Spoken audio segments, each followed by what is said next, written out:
your home of the three greatest decades of gaming, the 80s, the 90s, and the noughties.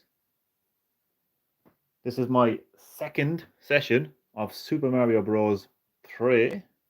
So sit back, relax, but as always, and more importantly, enjoy the live stream. So we're in the 80s, we're playing on the Nintendo Entertainment System, and we're playing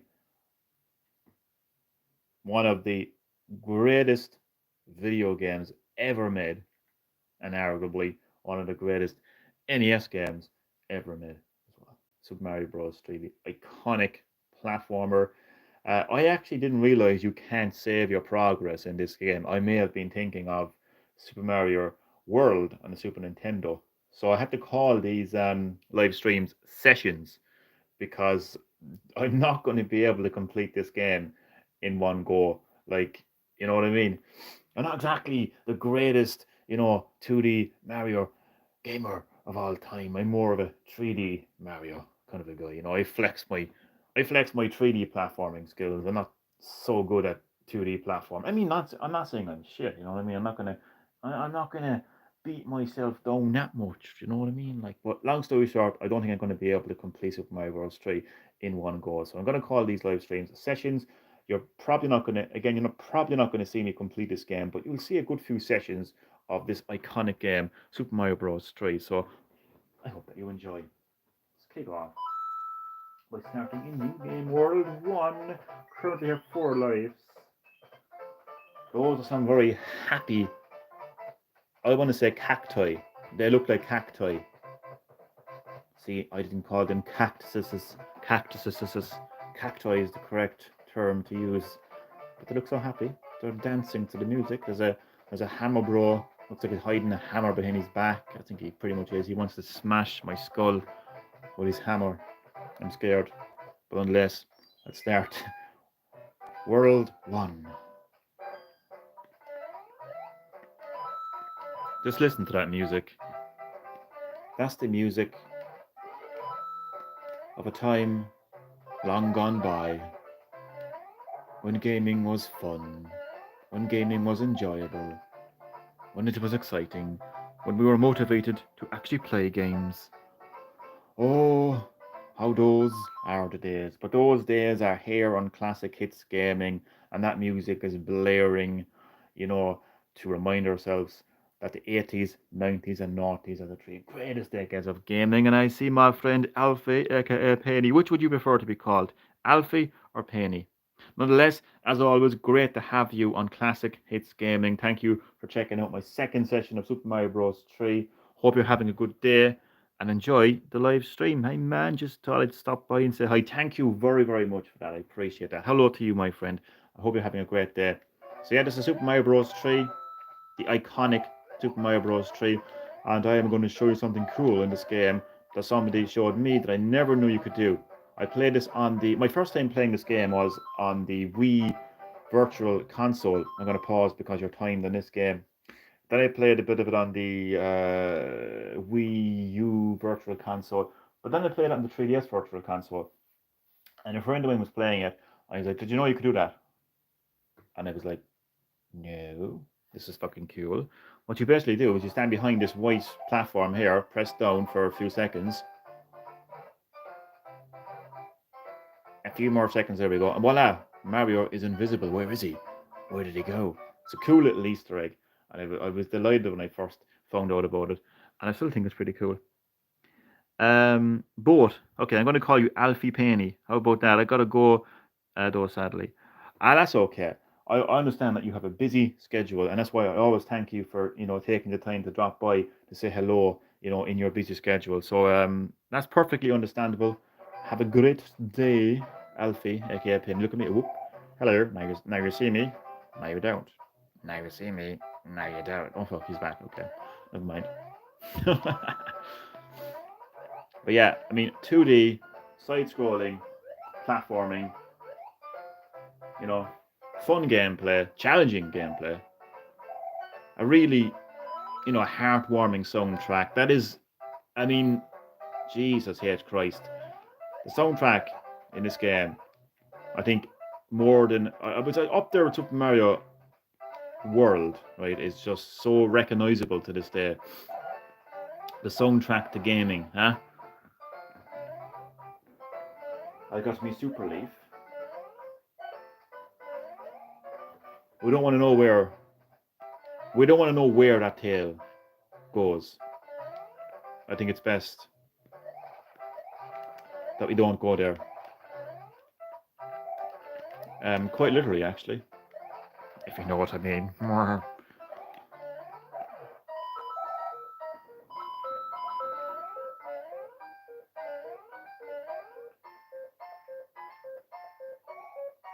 Go for a star. Get a star. Get a star. Get a star.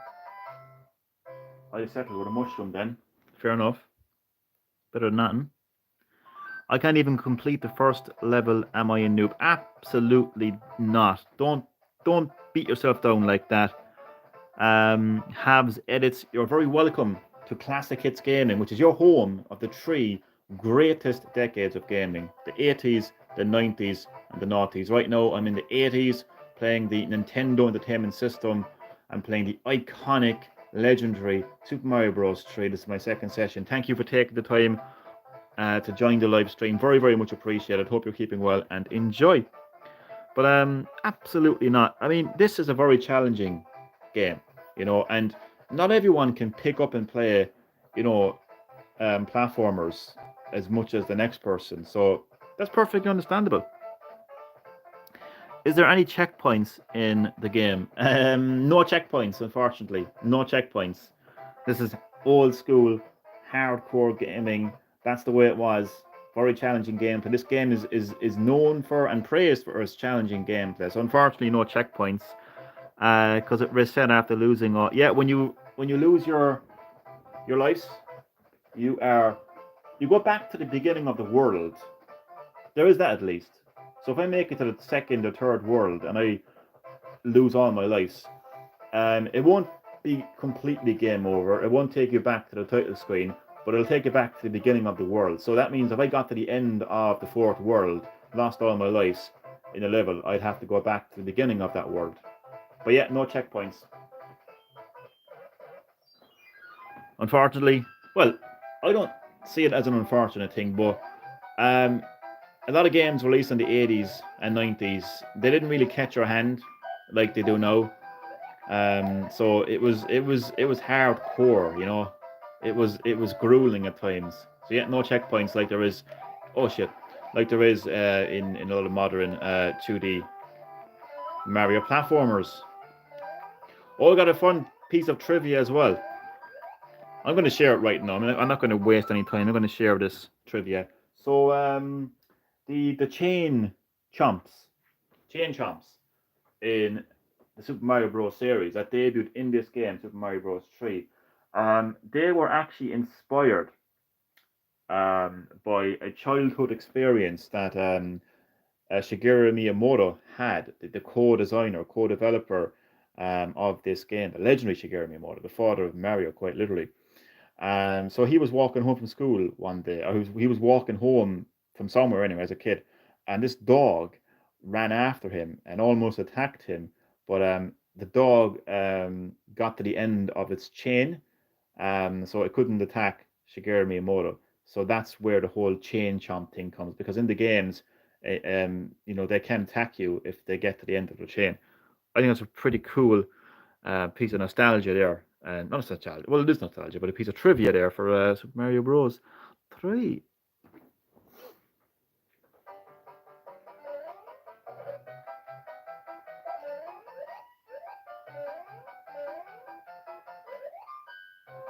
It's great to see the platforming genre alive and well.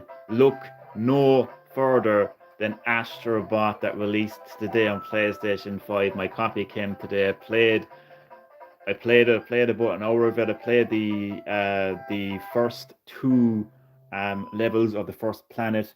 Let me see if I can remember the planet's name. Gorilla Nebula. I played Sky Garden, and then I played Creamy something. Oh my god, what a fun an absolutely delightful 3D platformer. Oh my god, it is a love letter to PlayStation. Oh my god. You can collect what's called special bots. The second planet, that the creamy something level, it had special bots from Metal Gear Solid. So I collected a Solid Snake bot, Psycho Mantis, and Cyborg Ninja.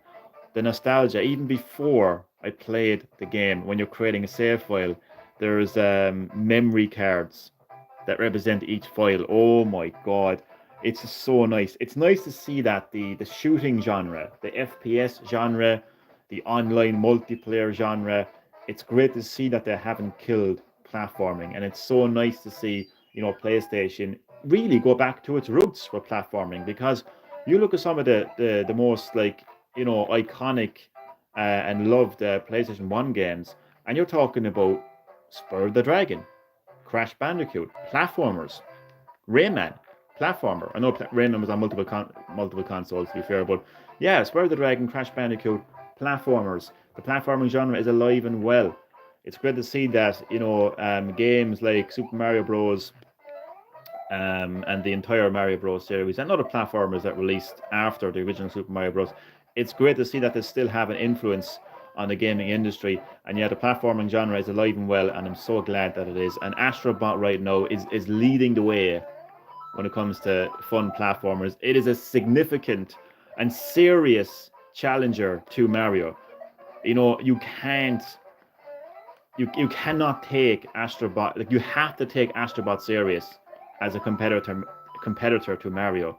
You know, Astrobot is absolutely competing against Mario and doing very fucking well at that. You know, absolutely. Whoa, indeed. What's your favorite Mario game? Oh, I have to say Super Mario 64. Oh my days, the memories of running around Peach's castle as a kid, playing on my portable TV, fucking carrying the portable TV upstairs, waking my parents. Black and white portable as well, may I add.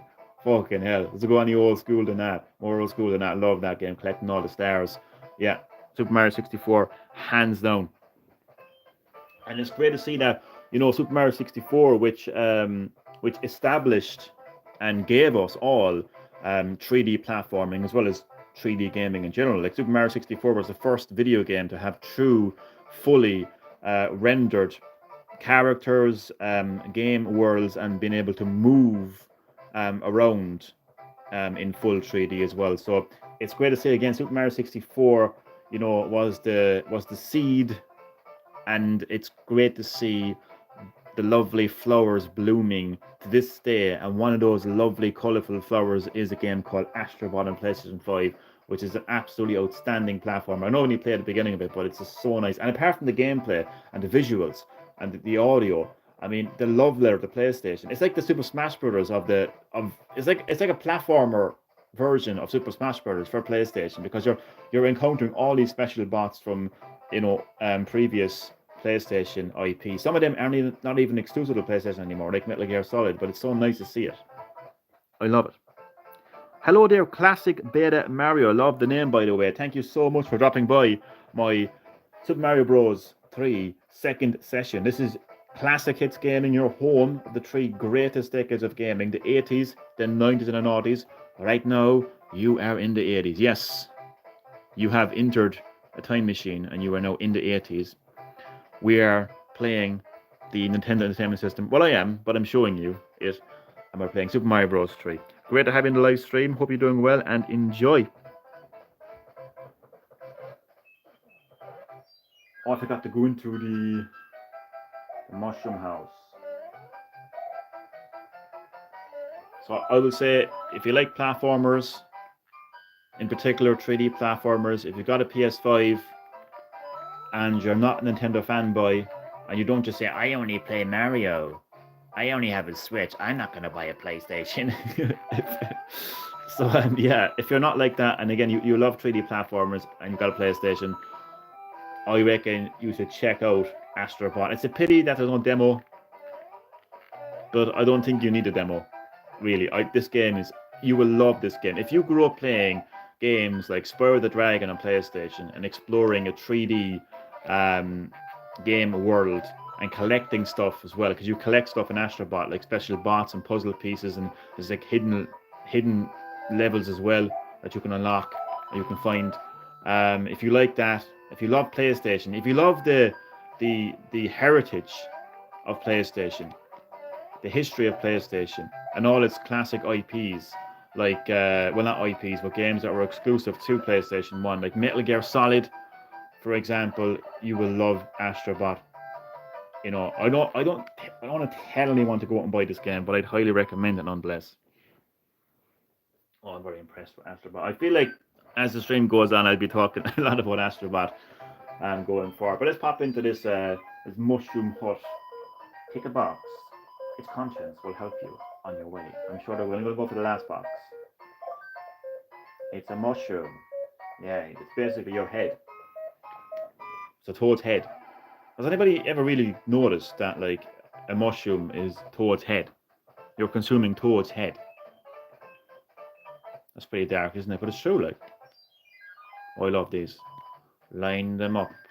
Line them up. Right. Oh, it's always a mushroom like that, isn't it? Fucking hell. Oh, well, that didn't go well. What can I do? Nothing. Well, that was terrible. Into the castle.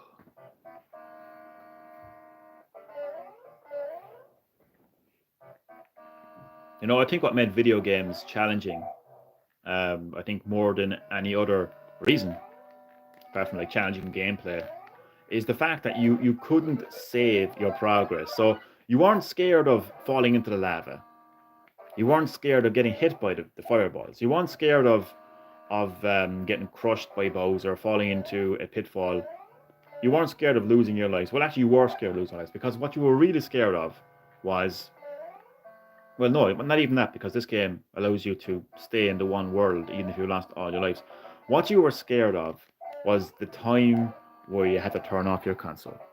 Your parents saying, turn off your console. No, I can't save my progress. So that's what was scary. You wanted to get as far into the game as you could. And you would say it to your friends, I got this far into the game. And they would say, well, I got this far into the game. I reached the sixth world. Oh, no way. You reached the sixth world. I'm going to try and reach the sixth world the next time I play the game. So it was a challenge, you know, to try to get as far into the game as you can, because back then you could not save your progress.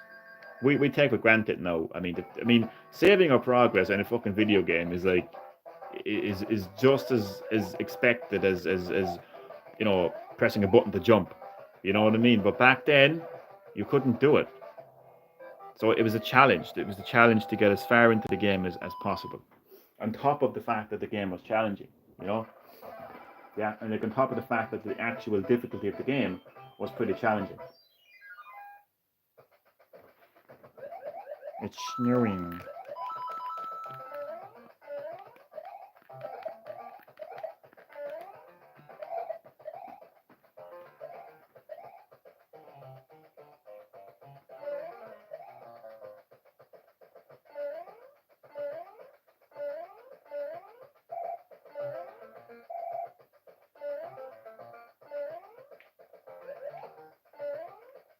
I'm sorry, Koopas. It had to be done.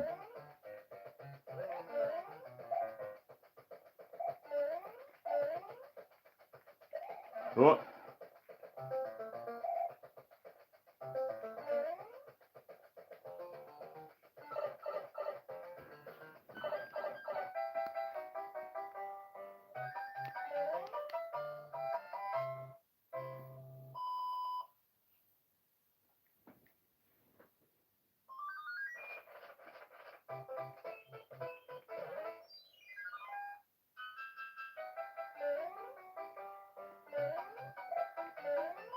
I'm going to give you lovely people a tip. If anyone is new to platformers, because everyone is welcome to Classic Hits Gaming.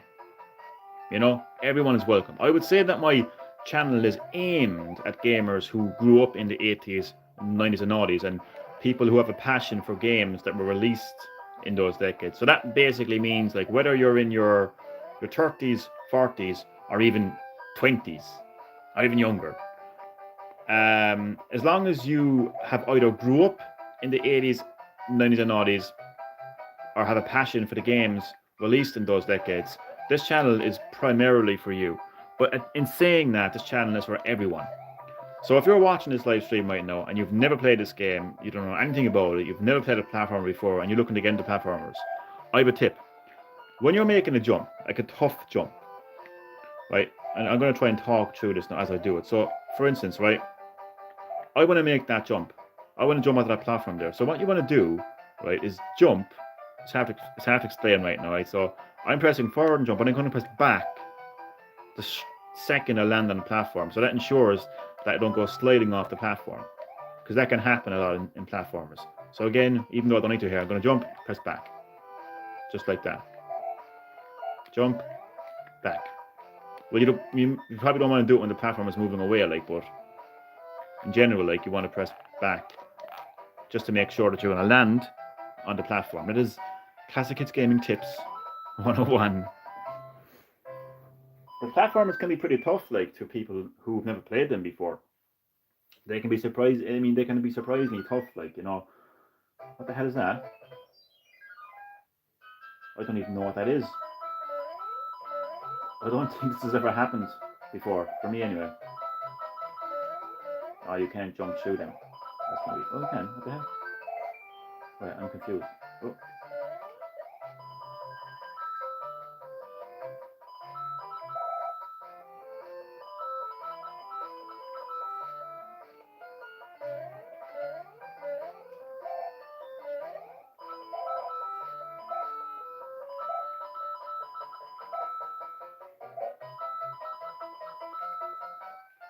As I'm raking in the cash.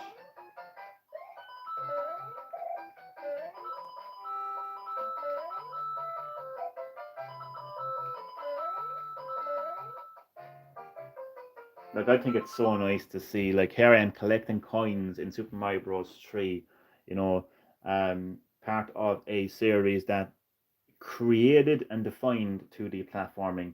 And, you know, less than an hour ago, I was playing the latest platformer, 3D platformer, Astrobot on PlayStation 5, and you can also collect coins in that platform as well. I just love the fact that platforming is alive and well. I know it's not everyone's cup of tea, and it's quite funny reading the comment sections online when it comes to Astrobot and hearing people saying, oh, it's just a kiddies game, it's not for me. That's fine. It's perfectly fine. Trust me. But it's kind of funny though. I don't know. It's funny. I mean, I'm not gonna have a go at anyone, you know. But I mean, would you rather Concord? You know, would you rather Concord or Astrobot? Come on. Like, not every game has to be so, like, super serious, you know, a super serious storyline and fucking violence and, oh god, and gore. I mean, sometimes it's nice just to have a bit of fun. And platformers are fun. Whether they're 2D platformers or 3D platformers, they're fun to play. Like, they really, really are. Like, so I think we should just maybe give them a go. But anyway, look, everyone, each to their own and all that.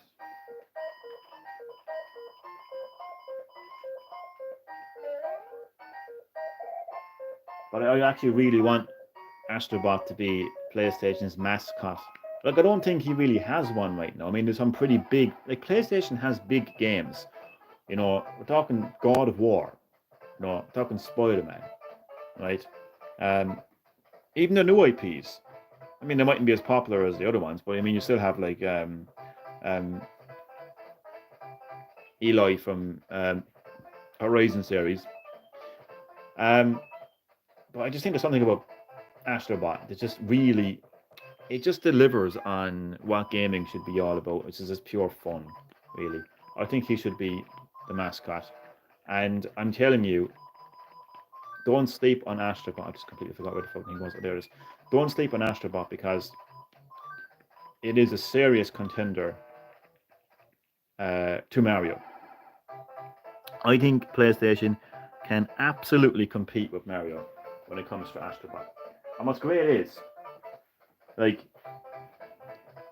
the innovation of the DualSense controller, like, it's something you wouldn't expect from PlayStation, because PlayStation has always just focused on specs, focus on visuals. That's their bread and butter. That's what made them money in the past. But with the PS5, they actually went with innovation and specs. So you've got like, you hear songs coming through the speaker, which I know was in PS4, but you've got the adaptive triggers and the haptic feedback as well, and a microphone, which I don't think was in PS4.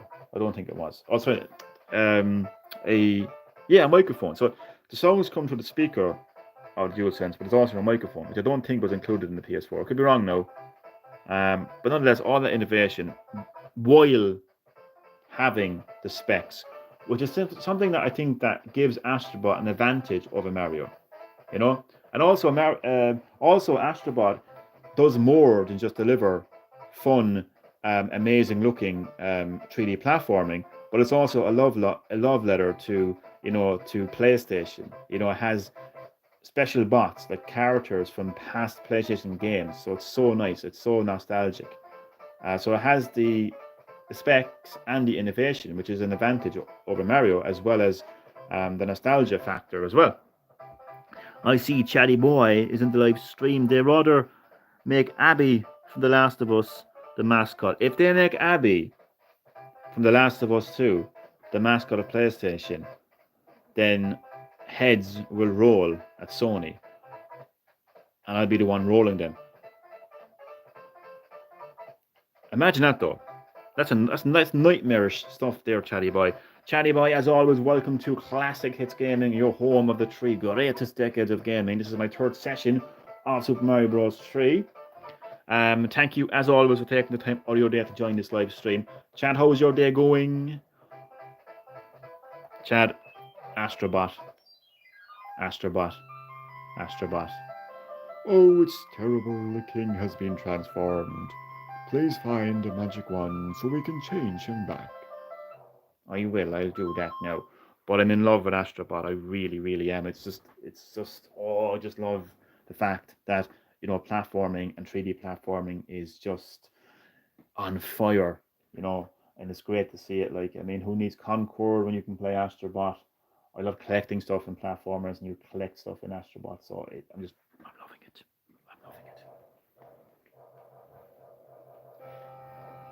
And thankfully, I didn't look too much into it leading up to the release. So when I found the special bot of Solid Snake from Metal Gear Solid, I was fucking delighted. I mean, I was high on nostalgia. I really was.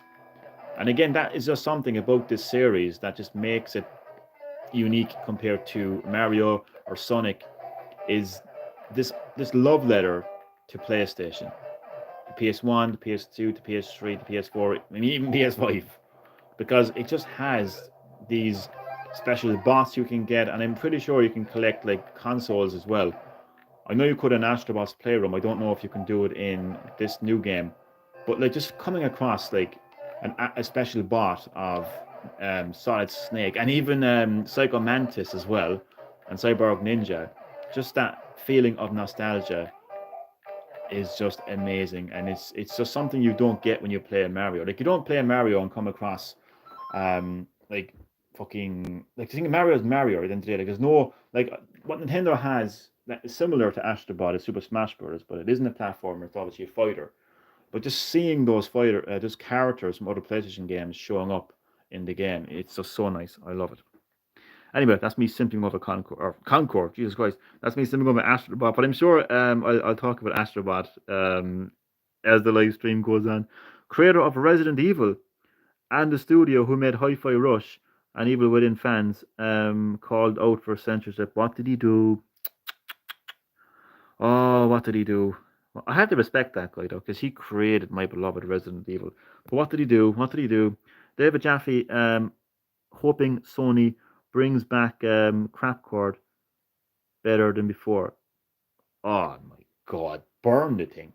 Just do a Freddy Krueger job. I mean, you can't let this fucker come back. You can't let Concord come back and haunt us in our fucking nightmares. We can't. We've got to find its bones and fucking bury the bones, like like one of the Freddy movies. Concord can come back. We can't allow Concord to come back. Kill Concord.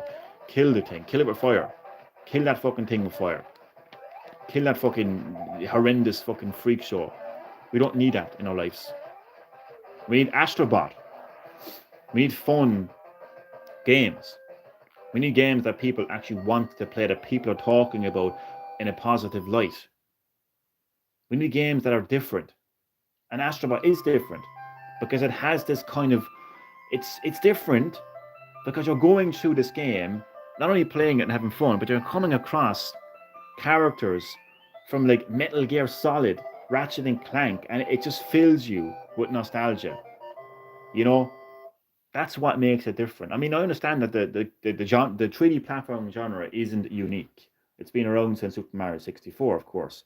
But at the same time, like doing things differently to freshen up the genre is very welcomed with me. If you can make something feel different, I'm not really too put out by the fact that, it mightn't be a new genre, but if you're going to freshen the genre enough to excite me, I'm happy enough with that.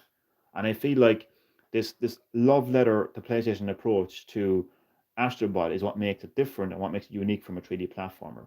You know, I love it. I really do. So what's happening with censorship anyway, Chad? Greetings. If you see any ghosts, be careful. They will give chase if you turn away. I've enclosed a jewel that'll help protect you. It's grand. So look, I don't think I have to worry about any ghosts showing up. I was going to do a fucking a boo. That's a glow in the dark boo amiibo. Got a long time ago. I was going to make a sound effect of the boos, but didn't go too well. But this is the actual NES controller that I'm playing it on. It's actually it's in pretty good condition for for fucking how many years is the NES out? 40 years, close to 40 years, 37 years. Is it? I can't count. And 8 lives, imagine.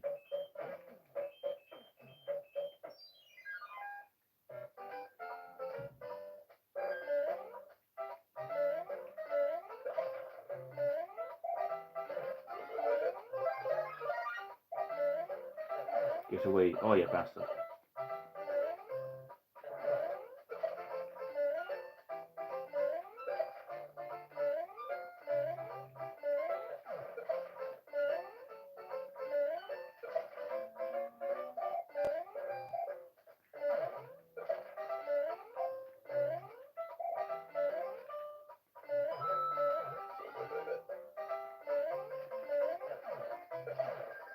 There we go. Actually, this reminds me. Oh fuck! I gotta go back and finish Super Mario Bros. Wonder. I keep wanting to call it Wonderland. Why the fuck didn't they call it Wonderland? Seriously, I don't understand. Or Super Mario Wonder World. They should have added something after Wonder. It just feels empty without something after it. Oh, here we go. Here we go. Creator of Ori and Suda51 said censorship rules are made by people who don't play the games. He's upset Japan even boycott Dead Space and Callisto Protocol. Sorry, my little brain is confused. Oh, has called out censorship. I read that as he was called out for censorship. My little brain. Yeah, I better wrong. So they have called out censorship. Okay. So said the censorship rules are made by people who don't play the game.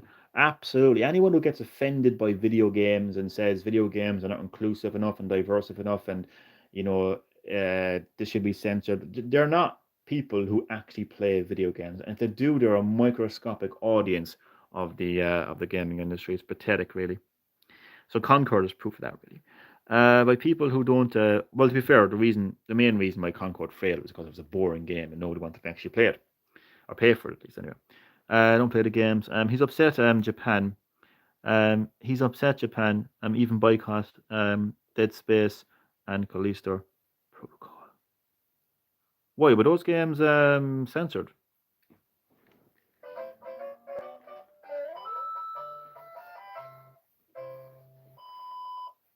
Shinji Mikami and Suda51, what a combo.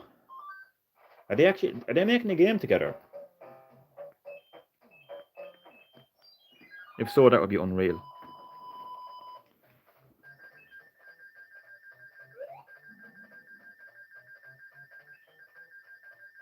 Oh crap. I think that looks nice though. What do you think? I think it's a nice looking star. You know, it's a star with a blue hair. Nothing wrong with that. Nothing at all wrong with that.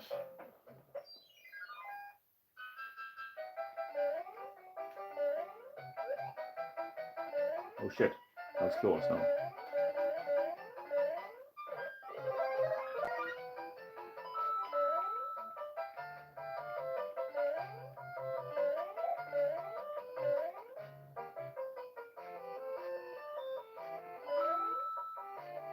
Oh yeah. Oh my god. Chatty boy and to the rest of the live chat and anyone watching. You know how there was insider gossip, insider leaks. Read all about it. Read all about it. Switch to related news this week. False alarm. It's a Switch OLED model.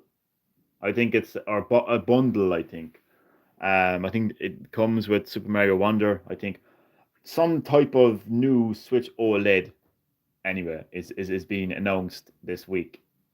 Oh my god, that's where they got the wires crossed. These fucking insiders, you know, my fucking uncle's dog Walker works for Nintendo and I can confirm to you there's going to be some kind of Switch 2 announcement this week. Nope. Or this month.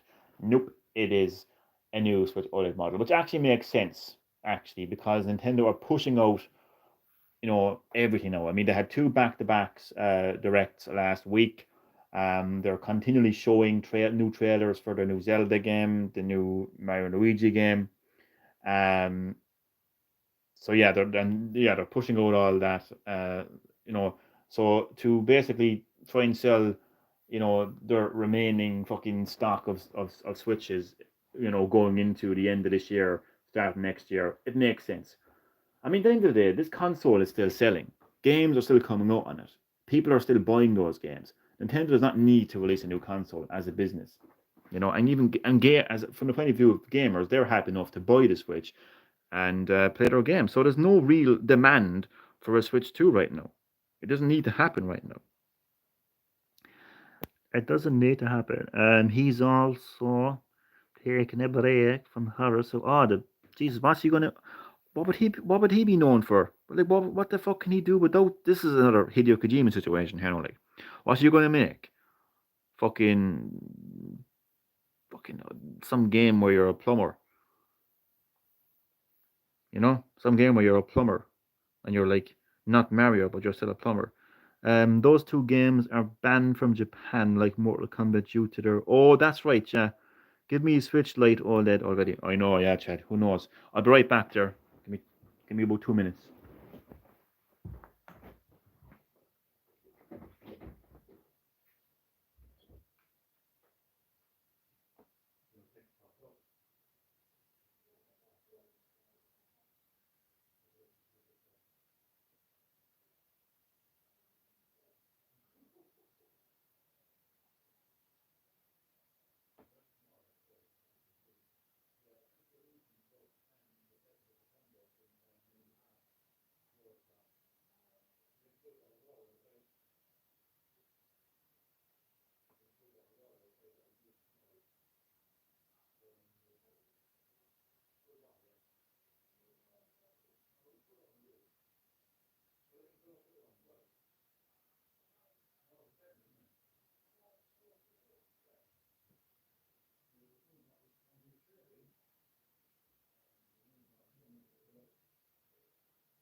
Right. And Johnny is back quite literally in the room. Astrobot Emio. Oh my god. I love them both. They're both completely different games. They offer something completely different. And I love them both. It's like asking a parent, you know, what's your favorite child? You couldn't possibly answer that question, Chad. It's not fair. I love them both equally. But at the same time, they're different in many different ways. But my love for them remains the same. I have an equal love for those games.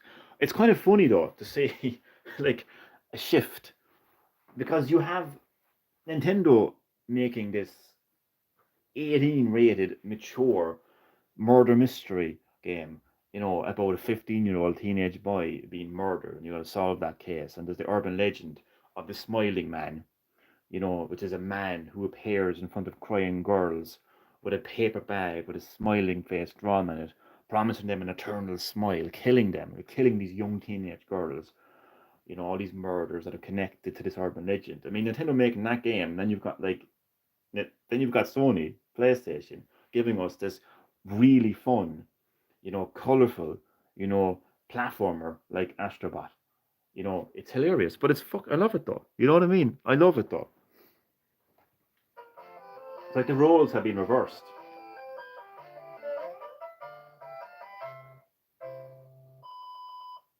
I think right now PlayStation, like the PlayStation 5 generation, I know it doesn't have a whole lot of games.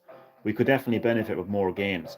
But I think what I love about the PlayStation 5 era is Nintendo PlayStation is basically what Nintendo could have been. PlayStation is showing Nintendo what they could be because they're giving us PlayStation are giving us the high quality specs we expect from PlayStation, right? But they're also giving us this innovation, like a dual sense controller with haptic feedback, adaptive triggers, you know, built-in motion control, and that in with a speaker and a microphone, and it just makes for a really innovative experience. All that technology, and of course 3D audio as well. You know, faster loading times. I know that comes under specs, but it's also quite nice from a gaming perspective as well. Um, and of course we're getting like proper like fun platformers. I remember when PlayStation trying to make that platformer for was it PS4? What the hell was it called? What the fuck was it called? I don't think anyone even knows anymore what that fucking thing is called. I wonder will it actually feature on Astrobot? Probably not. Um, but this is old school PlayStation platforming that we would have gotten from Spyro the Dragon. And I know Insomniac actually made Spyro. But the thing is, like, think of PlayStation. What's interesting about PlayStation is there's no really. I don't think PlayStation actually has a PlayStation. Like, they don't actually develop their games. Like, they actually have teams to make it for them. Whereas Nintendo, you know, have in-house development. So it's kind of interesting. Well, nonetheless, though, it's a platformer that you would have played years ago on PlayStation. That kind of quality, and it's fantastic.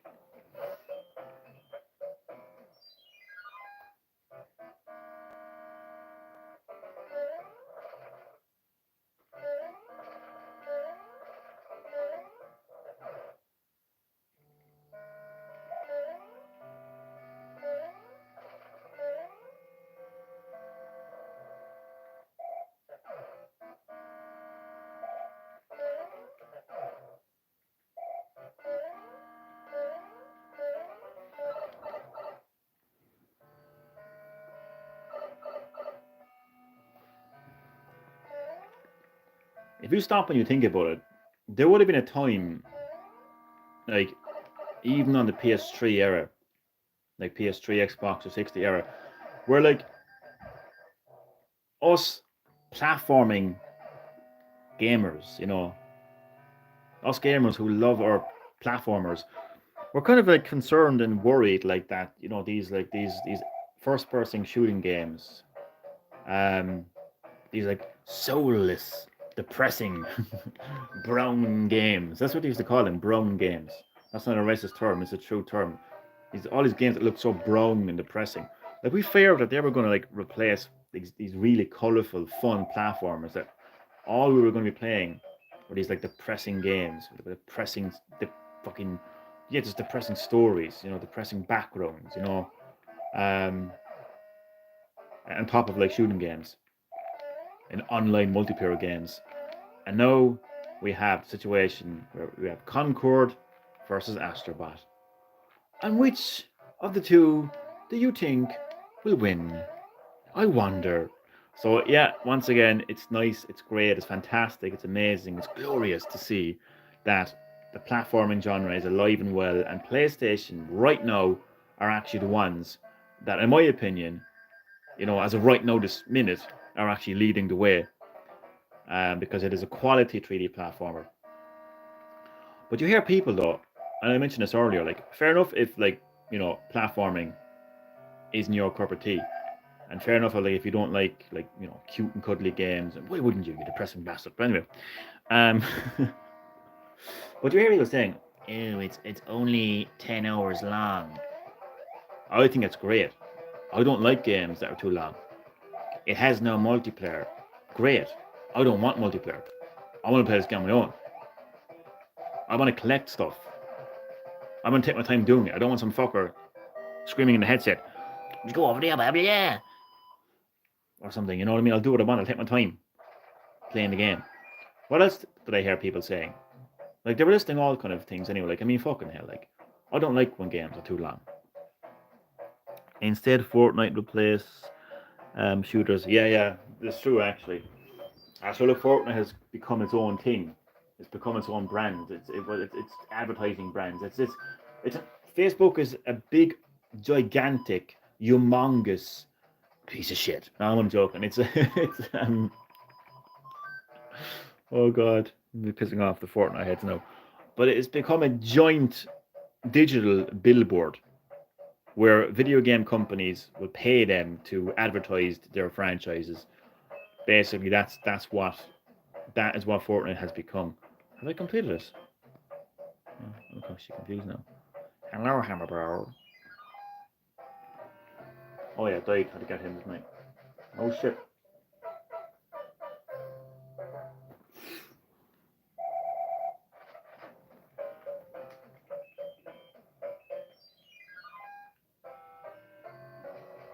Oh god, I'm jumping too close. I'm jumping right into its boomerang. What a boomerang, bro. Basically, it's a boomerang, bro. It's a boomer. Fucking boomer bastard.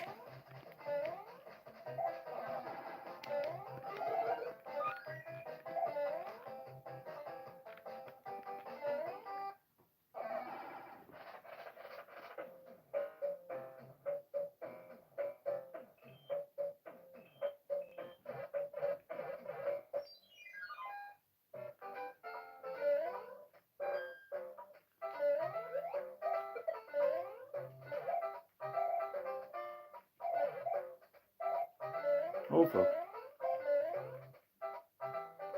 Oh, I didn't even see that. I fell right into the platform and didn't even see it coming. Can I go back? No, okay. I want to oh wait, I can pop into the Toad house.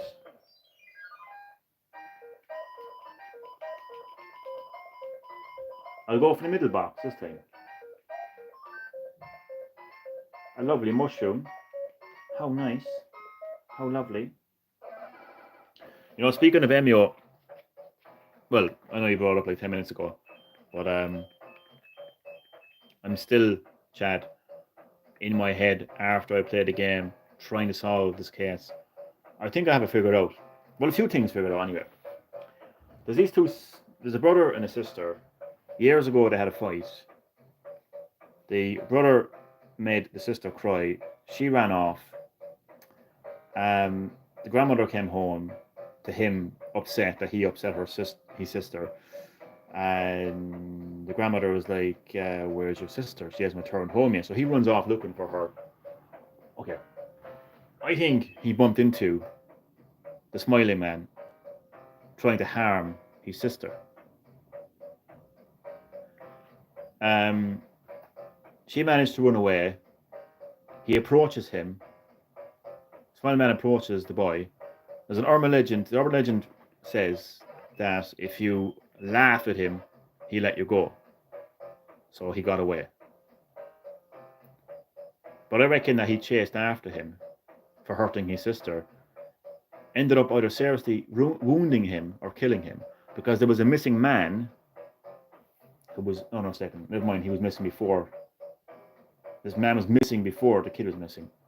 So that doesn't, okay, you know what? Forget that part. But he definitely encountered the smiling man and got away. Because there was, when you're interviewing this boy's grandmother, asking for a photo of him so you can find him, she says that he was the kind of person that would laugh things off. So that has to be like a clue. They're giving the gamer a clue there. So I reckon he laughed off the smiling man and he got away. And I think he must have been traumatized or something like that. And he ended up becoming the smiling man now, maybe. And the detective that's investigating the most recent murder now, 18 years later, of the 15-year-old boy. I'm probably confusing the fuck out of everyone. They're saying, what the fuck is he talking about? What's he talking about? What am I ever talking about? That's the real question. I reckon that the sister has become a detective because she wanted to find her brother. But I reckon that she already knows where he is, and that he actually is the person that has killed that 15-year-old now, or something. Who knows? YouTube going to recommend you the Japanese urban legends rabbit hole? Probably no. Who knows? I love those kind of things. Anyway, to be honest.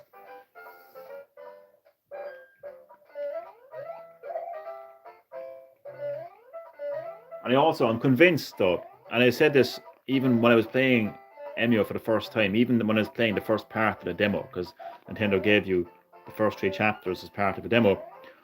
When I found out that the 15-year-old, right, who was found dead, right, which is what the whole story is about, you're trying to investigate the killing of a 15-year-old, it says apparent murder, because he was found strangled, but caused by a rope or cord, whereas the murders that occurred 18 years ago, they definitively found out that they were strangled bare hands, and they were addressed as murders, not apparent murders.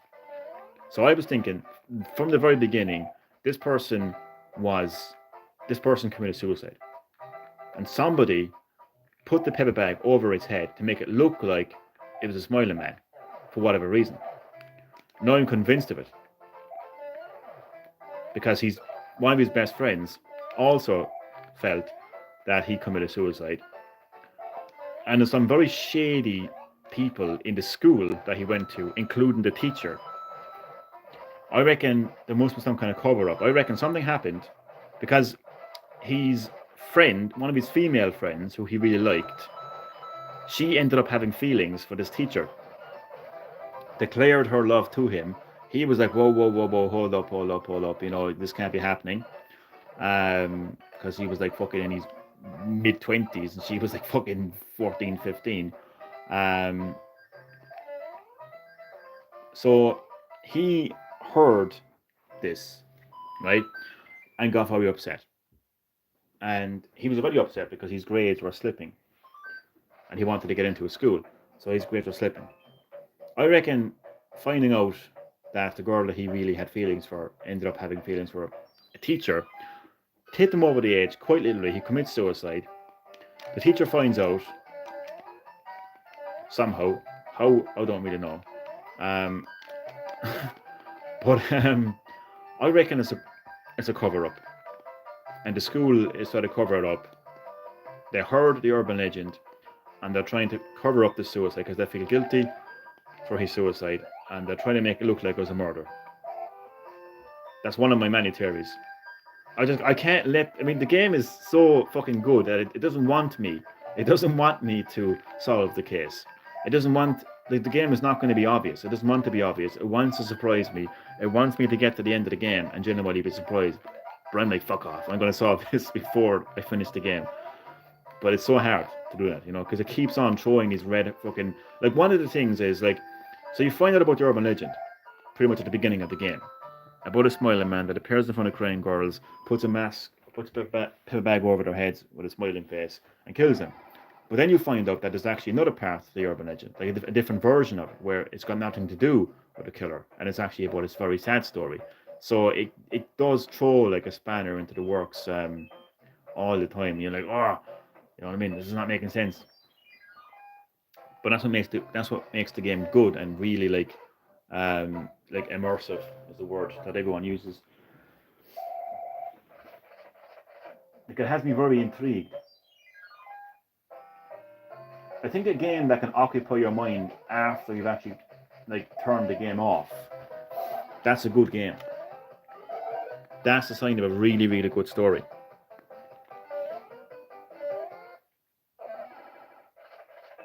And let's pop into a Toad house.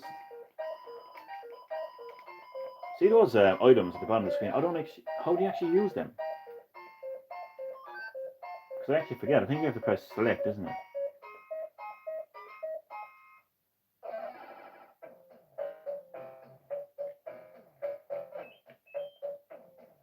I don't know how to use them. Like I have a star down there, but.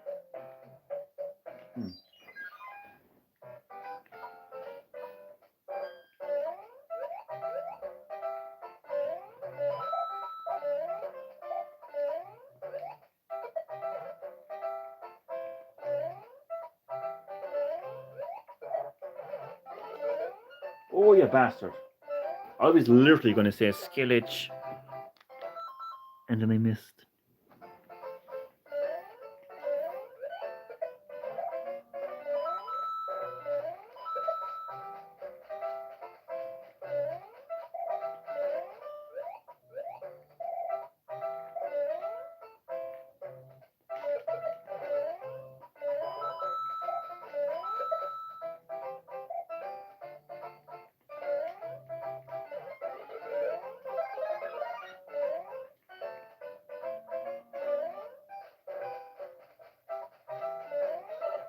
Keep your boomerangs away from me, you hear me?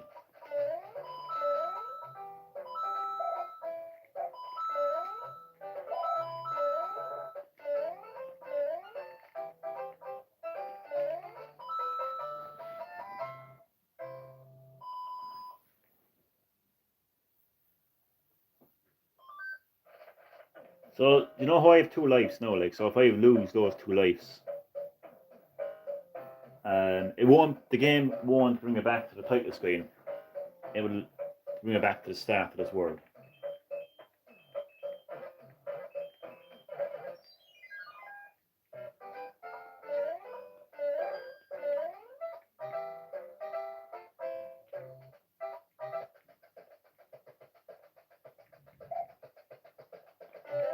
Give me your shell.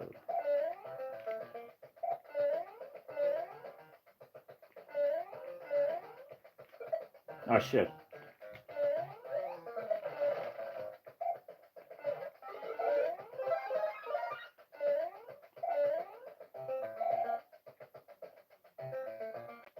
Okay, I'll take your shell. Okay, never mind. Okay. More shells, please. Give me.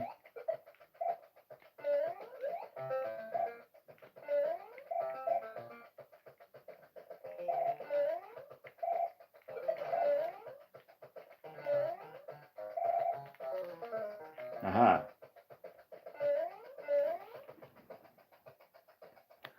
Thank you for your support, Chad.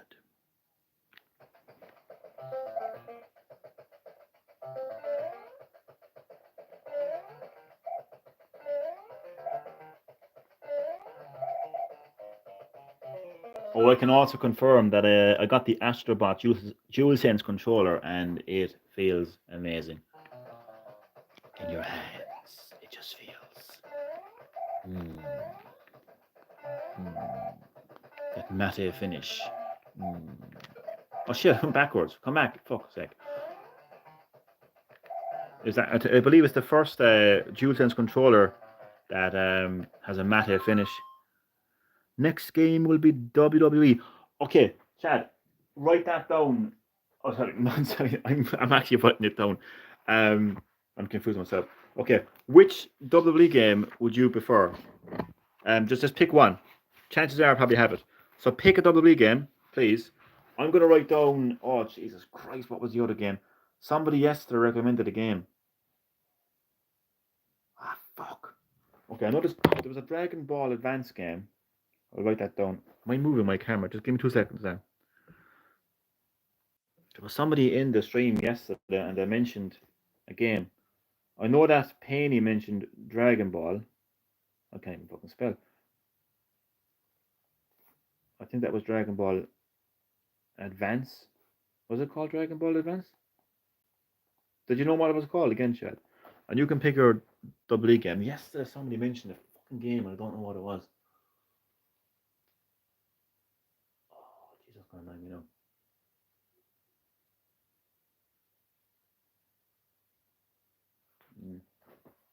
Well, so far anyway, I have Dragon Ball. No Mercy or SmackDown on PS1. Thank you. So Dragon Ball Advance Adventure was one of them. Dragon Ball Advance Adventure.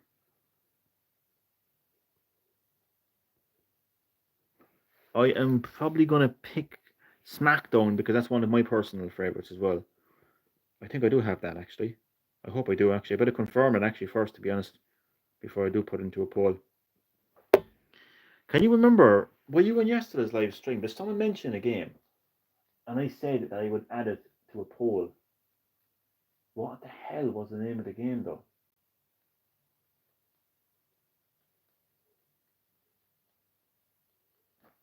I think what it was.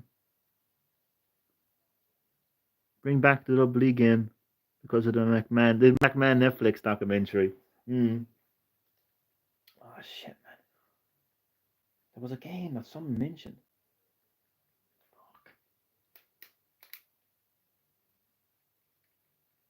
It wasn't Mega Man. No, it wasn't Mega Man.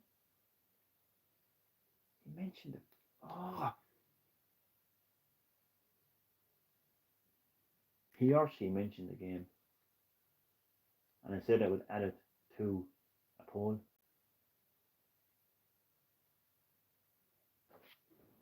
Damn it! Damn it! I knew. Okay, it'll come back to me hopefully. I think it might have been a Sonic game. No, was it?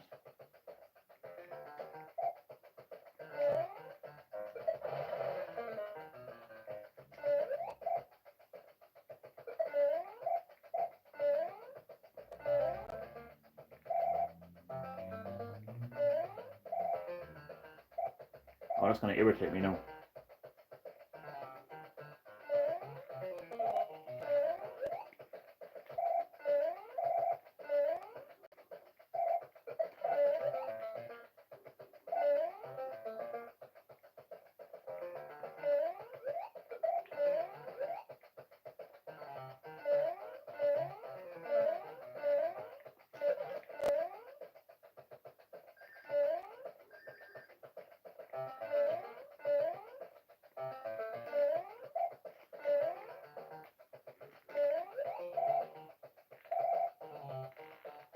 Oh shit.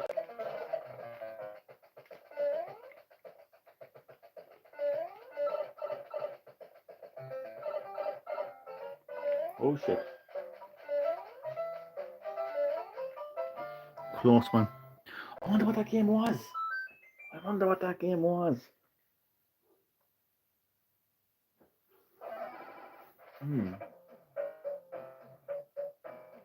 Was it even a game that I had though? That's the thing. It'd be 3 games, and I'll do 3 games, so it'll. I think 3 games for a poll is reasonable enough. So anyway, so far now I have Dragon Ball Advance Adventure from Alfie, Chad's SmackDown, which is also my personal SmackDown as well. Actually, give me 1 second, and actually, I just want to go upstairs and check to see do I actually have SmackDown on first before I actually go jump into conclusions. So give me a second.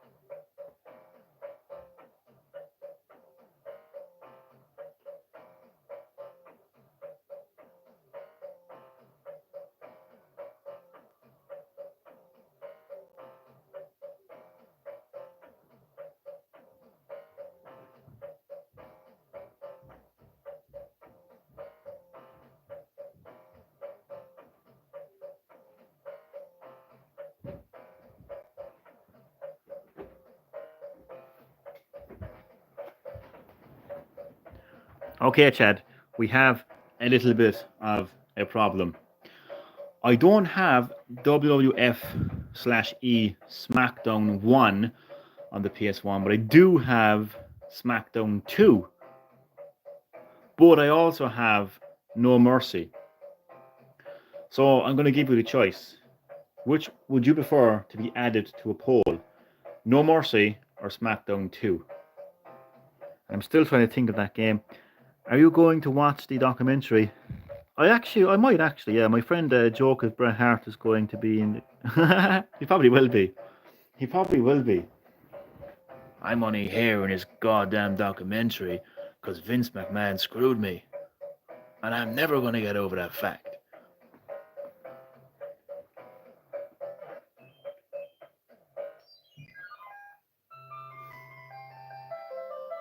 Oh, it's terrible. The king has been transformed.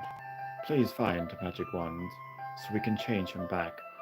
He's turned into a spider. Squash the fucking thing. Never mind the magic wand, just squash the thing. Still trying to think what that game was.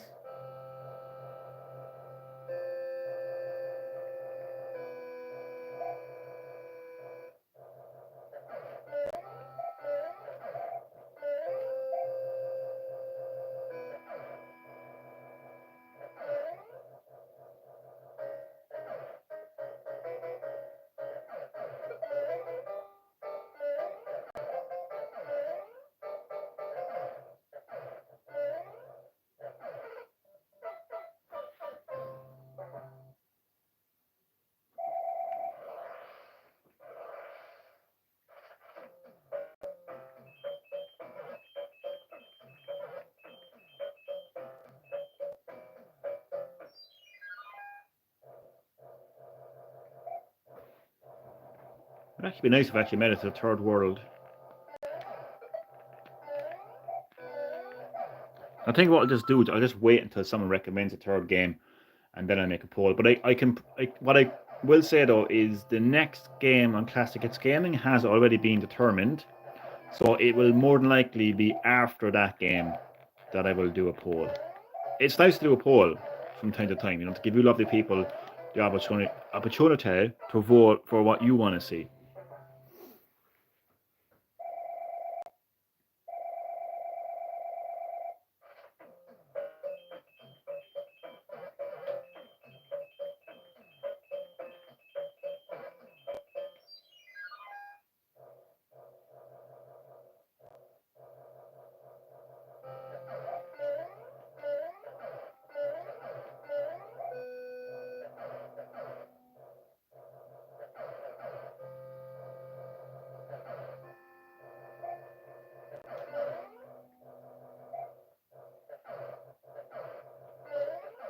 Oh shit.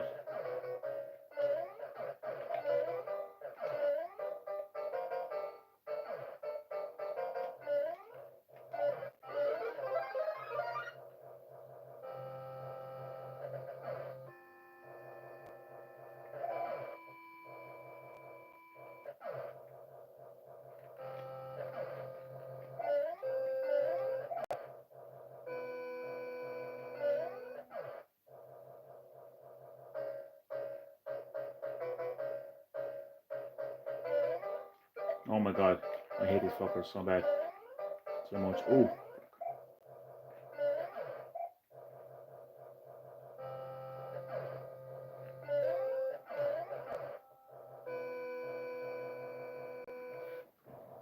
Let's see. I never played SmackDown on PS1, but I heard it's what inspired the current games we know today. Oh, absolutely. I mean, because it established the SmackDown series, which became SmackDown versus Raw, and then became the 2K series. So definitely, like SmackDown 1 definitely established the wrestling games that we know and love today. So, which would you prefer? Because unfortunately, I don't have SmackDown 1, but I have SmackDown 2, and I also have No Mercy. So, which would you prefer to be added to a future poll on this channel? SmackDown 2 or No Mercy? I'm still trying to figure out what that other game was. Someone mentioned the game to me, and I said I would add it to a potential to a future poll along with Dragon Ball. That's what I said. I can't fucking remember what it was. Oh my god, it's gone. SmackDown 2 was the only game to feature Ken Shamrock till years later. That's actually crazy. The only game that features Ken Shamrock till years later.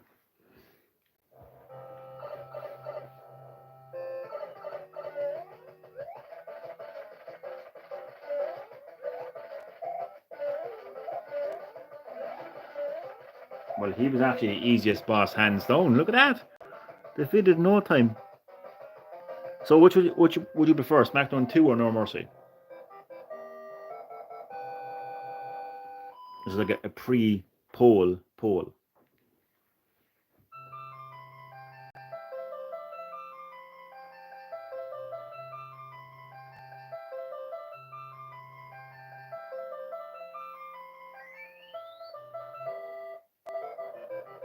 Oh, thank heavens. I'm back to my old self again. Thank you so much. I prefer when you were a spider.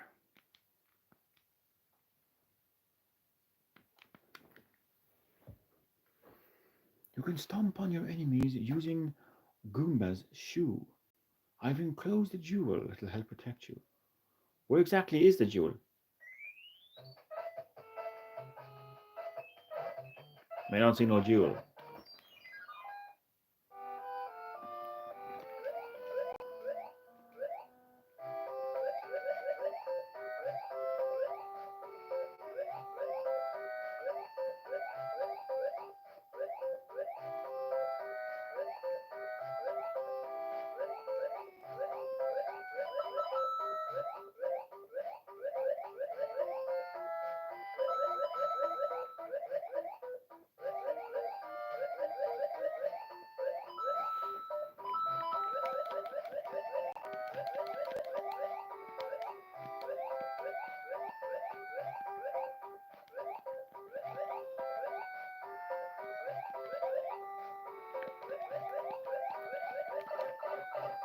That was a close one.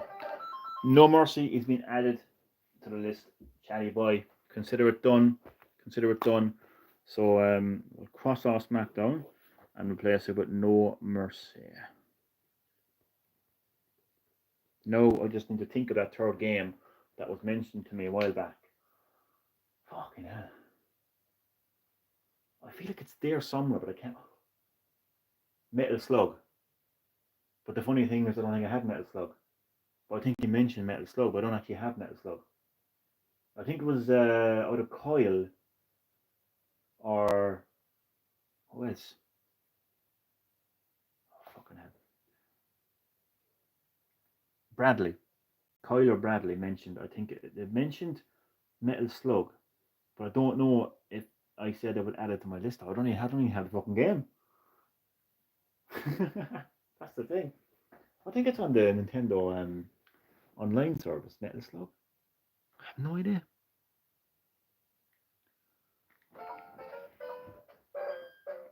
I'll have to wait until they come back on the stream and ask them, did I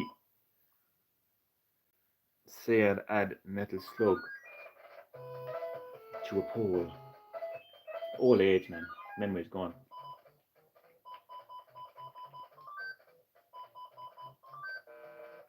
Shit.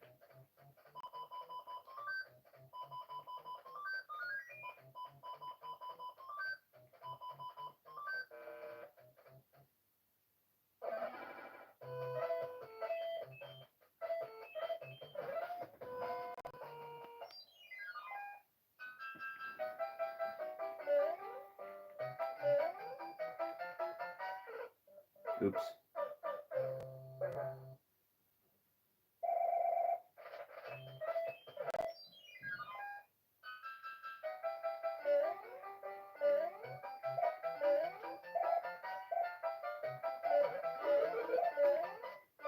Ah, fuck.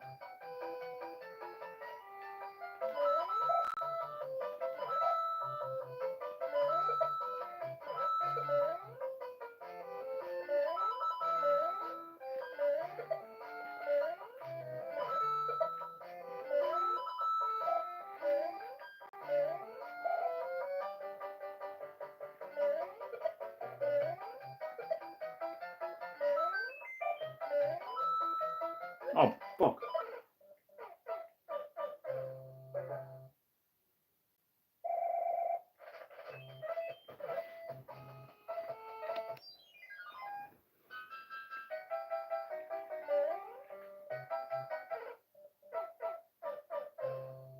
Well, I completely fucked up there. So you can either choose to end the game or you can continue when you lose your life. I think somebody mentioned that earlier. So it isn't all bad, you know. You can start the world again.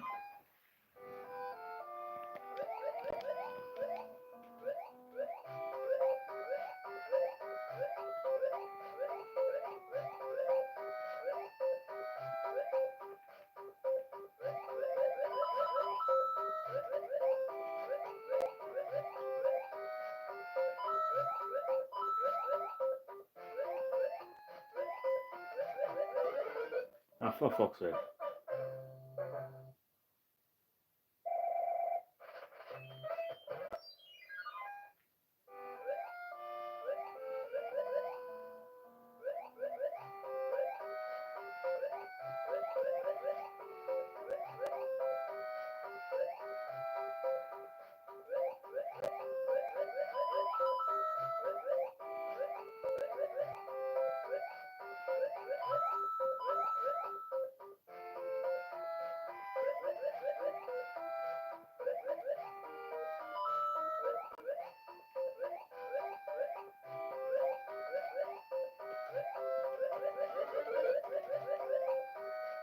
Come back.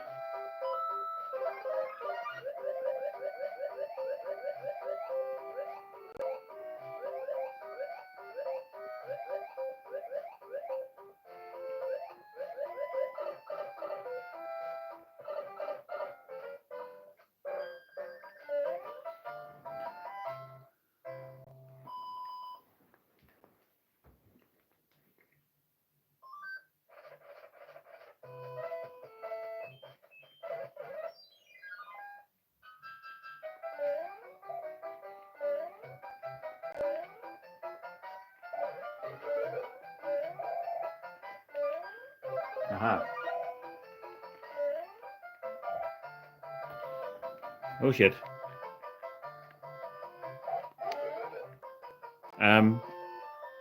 I think I'm fucked.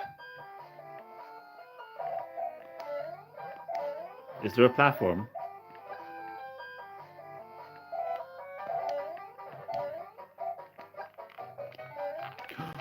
Oh fuck! Oh, I can swim. I can swim. The deadly fucking bastards! What? Oh bastard!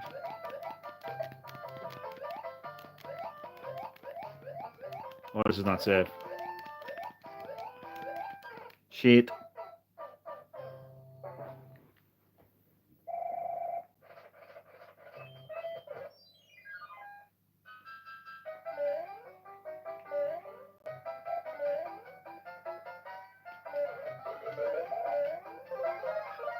Oh, me break. Me break.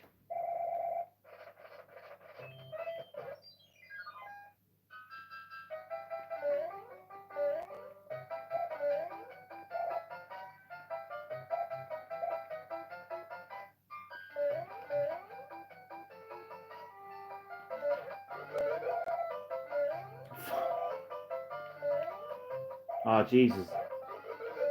Can you start? Can you start? Oh fuck.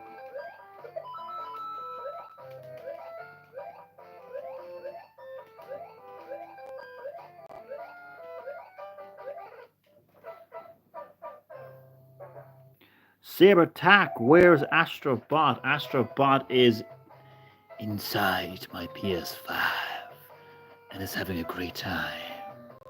Man, I played it earlier, played like the first hour, played the first two levels, two planets of the first galaxy, or the two first levels. Love it.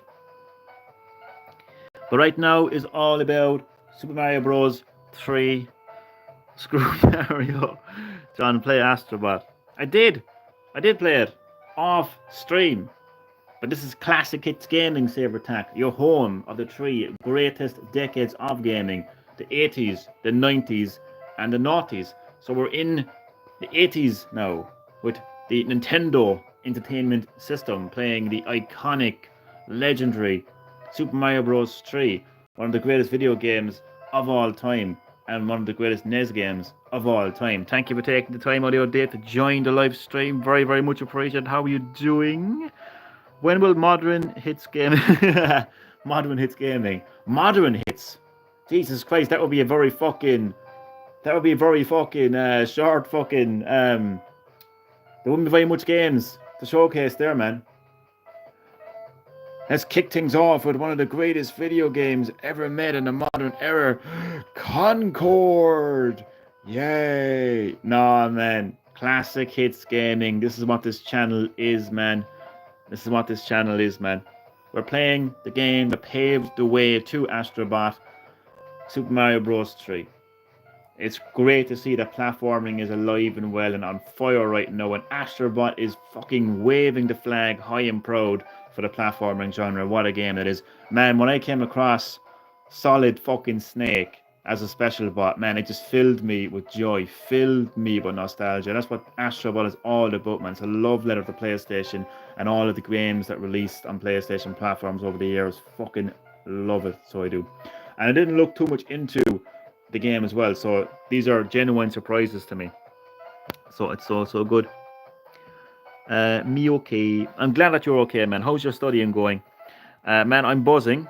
I'm buzzing because it's Astrobot Day. Happy Astrobot Day to everyone in the live stream, whether you're in the live stream or watching the live stream. Sup Saber, sup Chatty. He'll be playing Broken Myth Wukong. Nope, not my cup of tea. Astrobot on PS5 and MEO on Switch, and it's a perfect combo. A very strange combo, because you have Nintendo making a mature game and you've got PlayStation making how can I say it without pissing anyone off, a platformer basically. Yeah.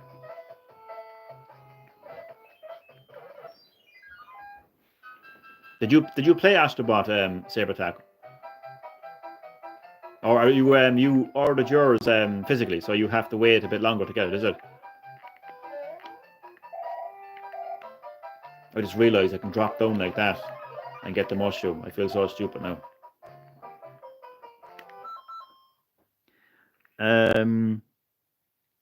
Buy the controller, Johnny. I did. Be right back.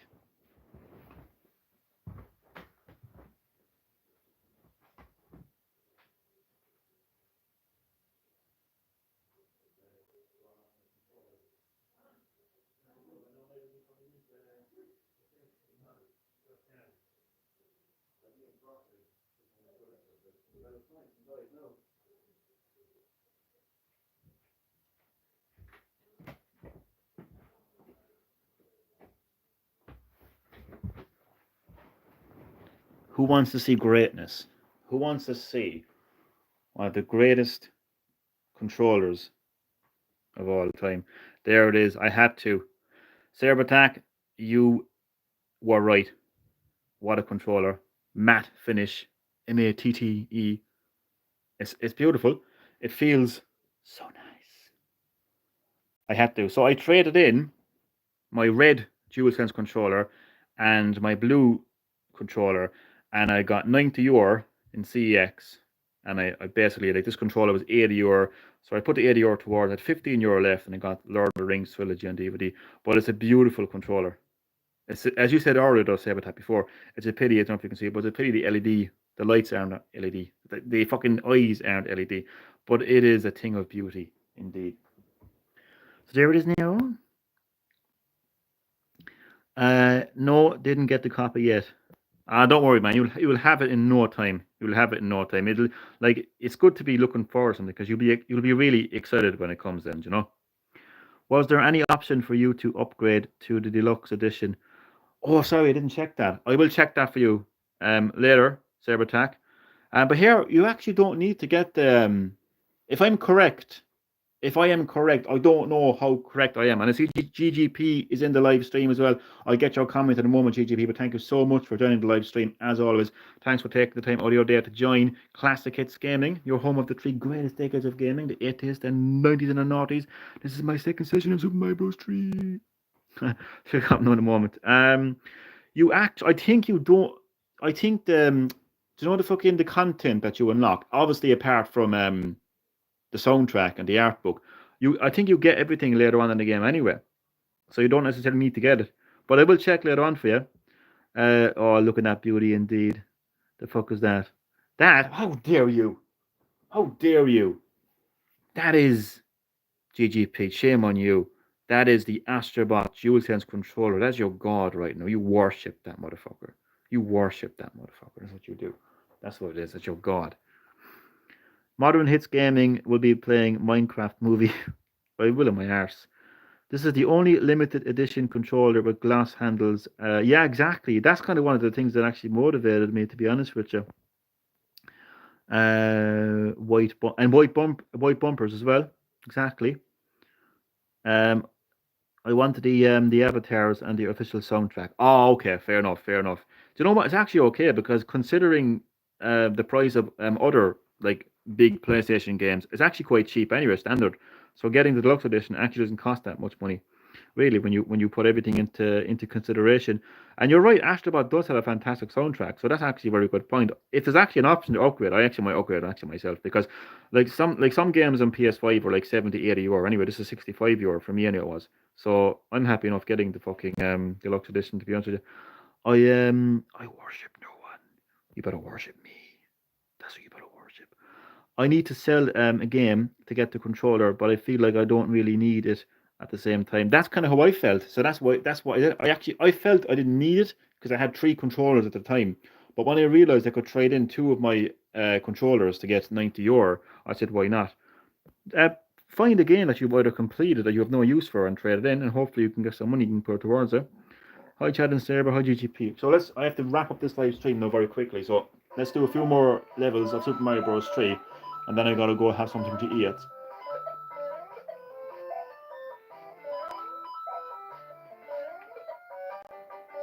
But I love Astrobot. I think it should be I think Astrobot should be PlayStation's mascot, and it should, and it can, and I think it is. It's 100% a Mario competitor.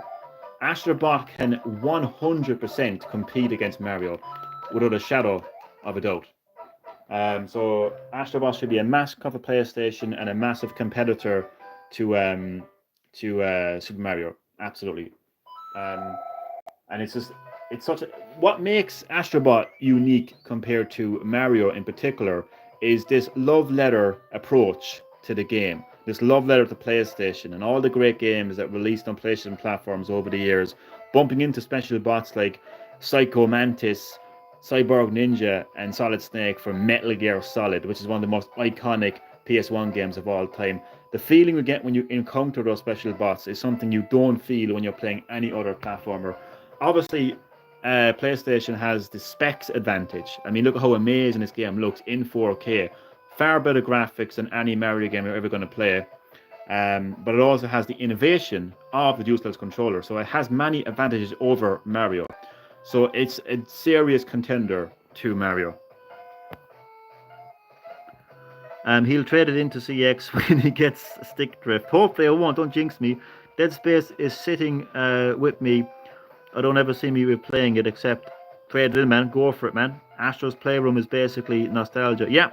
But the great thing is, though, man, I won't spoil not. Oh, God. I hope I didn't spoil anything for you. I just realised you didn't play the game. I don't know how much you know about Astrobot, like this latest game, but just like Playroom, it is nostalgia. You come face to face with these special bots of characters from these iconic PlayStation games released over many PlayStation platforms. So it's basically like Playroom, but fucking 10 times better. I know nothing at all. Oh shit, I won't say too much more. I don't know if you were listening to me, but maybe it was a good thing you weren't listening to me when I mentioned some of the special bots that are in it. I did send you a screenshot on PlayStation. Maybe don't look at it. Maybe don't look at it if you want to be surprised. I am so sorry. I actually forgot that you had to wait a bit longer to get the game. So I might have jumped the gun there. So maybe don't open your PS messages. And hopefully you weren't listening to me when I was talking about the special bots that are in the game. But you will love it, man. Again, it is so fucking wonderful that the 3D platforming genre is alive and kicking. And Astrobot is just, it's just right now, Like, there is nothing that is better than Astrobot in terms of a 3D platformer. On the market, no anyway, at least.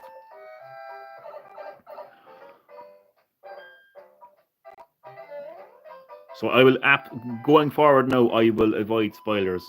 I will avoid spoilers. But hey, man, the same goes now for you. Like, when you get that game now, because I know you. I know you, Saber Attack. I know you better than you know yourself.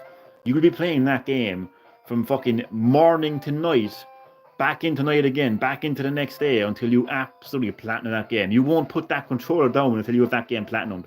And so obviously you're going to complete that game before me. So don't please send anything to me. Don't spoil nothing to me either, please. I beg you. If you do, I'll be hopping on the next plane to Riyadh and I'll be smacking your ass.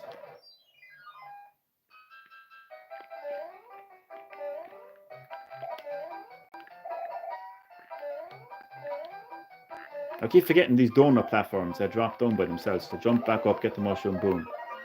Good to go. I don't have enough time right now, don't worry. Oh, okay. I can relax a bit then. It's so funny what Astrobot is actually doing. Like, Astrobot right now is doing more. Astrobot is actually respecting the PlayStation brand, honoring its legacy, its heritage, and just showing overall love to the PlayStation brand more than PlayStation is. I mean, it reminds us and PlayStation of, franchises, IPs that, were once exclusive to PlayStation, but have, that PlayStation have let go of and are sitting on. I mean, it's amazing that that guy from Sony came out a couple of days ago saying we don't have enough IPs. I'm gonna pause. Actually, no, I'm gonna pause and I'm gonna run off live stream by saying this. I mean, this guy is absolutely retarded. I have to say. I have to be honest. I mean, they're sitting on Killzone. They're sitting on SOCOM. They're sitting on Ape Escape. They're sitting on Bloodborne, and they're sitting on Resistance, and they're sitting on The Getaway. Those are all PlayStation IPs, or at least one of them, I think, Bloodborne, is published by PlayStation. Nonetheless, they're all PlayStation games, one way or the other. Now, one of the arguments to be made for why we don't have a Getaway game is because they closed the studio down. Well, that's bullshit. Because God of War 2018 and Ragnarok were made by different studios to the original games. David Jaffa Cake doesn't make God of War 2018 and Ragnarok, does he? They're still owned. A Getaway is still owned by PlayStation, so they can easily have another studio make a Getaway game, but they don't want to. Instead, they want to give us shitty ass games like Concord. Do you know what I mean? So yeah. You'll finish it before me. I probably won't, to be honest with you. I don't really kind of play games as much as I used to in one go. I still don't get how it got 94 on Metacritic, because the gamers love it, because they wanted this. This is what the actual gamers want. When you satisfy actual gamers, they will come out of their caves. They've been in their caves when all these online multiplayer games came along, when all these boring ass games came along. They were in their caves. They were like, I miss platforming. I miss Spyro. I miss Crash Bandicoot. I miss my platforming. When a game like Astrobot comes along, they come out. The real gamers come out in full force. And that is why this game is getting 94, because it's appealing to the real gamers. I'm not saying that, that you or anyone is, I'm not a real gamer. I mean, there's gamers out there that have just wanted a game like Astrobot for a hell of a long time, and it's now here, and they love it, and they want it. It absolutely deserves 94, because a game doesn't have to be fucking 50 plus hours, have online multiplayer, have co-op, or a serious, dark, gritty, violent story for it to be fun and to be enjoyed. This is an enjoyable game, and people want to play this game, unlike fucking Concord. So yeah, I'm not surprised that I got 94. I'm delighted I got 94, and it deserves to get 94. We better get a Bloodborne 2 or remaster after this. I think people just want to see something to do with Bloodborne. Absolutely, we don't have no, yeah, we don't have enough IPs. Jesus Christ, the fuck happened to my YouTube? What happened to YouTube? What's up? I can't leave the live stream until I find out what's happening now. I'm curious. But yeah, if they come out and say that we don't have enough IPs, what time is it now? I might just try and finish this level and try and round off the live stream. But it's such a silly thing and stupid thing to come out and say, you know, from the fucking that guy from Sony. I don't know what his exact position is, like, but he's a fucking idiot. He's an absolute idiot. I mean, does this company not want to make money? Like, what's the reasoning behind this? I mean, does he have some kind of agenda against classic PlayStation, and he just wants to make all these live service games and online multiplayer games and, you know, games that are political and fucking woke, and, you know, this is a story about revenge and why you shouldn't carry on with revenge. We're trying to tell this deep, dark, gritty story. Like, I mean, fucking hell, like all those IPs that he is sitting on. Again, Jesus Christ, we're talking The Getaway. We're talking Killzone. We're talking Bloodborne. We're talking Abe Escape. We're talking SOCOM. You know, these are all IPs that PlayStation own, that they have the rights to. And people want to see these games. They want to see the games, but PlayStation is not giving them to us. It's just so weird. I mean, I don't know what the hell is actually up with PlayStation and Microsoft right now, to be quite honest with you, because we got Phil Spencer coming out saying, I've made some of the most terrible gaming experiences ever. Like, is he saying that like does he want to get rewarded for that? Does he want someone to come up and say, oh, that's great? Like, is he actually, does he view that as a good thing? Seriously. I, head of Xbox, have made some of the worst gaming fucking decisions of all time. Like, am I supposed to feel like, whoa, that's so nice? Whoa. You know, and then you got fucking this guy from Sony coming out saying we got no IPs, even though they're sitting on IPs that could make a lot of money for PlayStation. Seriously, you know, we don't have enough woke IP games like Concord. Yeah, well, you know, the funny thing is, like, they should be looking at the failure that was Concord now when it comes to live service games, because I just don't think people want those kind of games at the end of the day. I mean, yes, they can take characters that we know and love. Like, they could, like, you know, they could do like God of War, they could do Spider Man, they could do The Last of Us. They could put in those characters that we know, so at least we can be connected to those characters. But if it's still going to be a live service online hero shooter game, it's going to be boring, it's going to be dull, and it's going to be unoriginal, and that is always going to be the end problem. Do you know? I'm still curious to see what's happening. Sabertag, what's going on with your YouTube? I need to see. I'll actually wait for another 10 minutes just to see what's happening with that. Try and play a bit more of this.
It's crazy to think though that actually Astrobot could actually be like game of the year.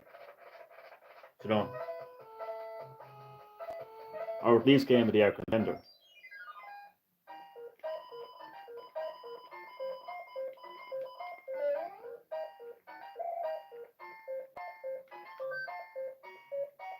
Frog suit. How the hell do I actually use these items?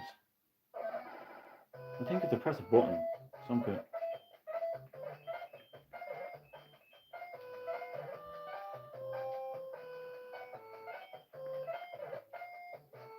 Or is it in the level you have to press it?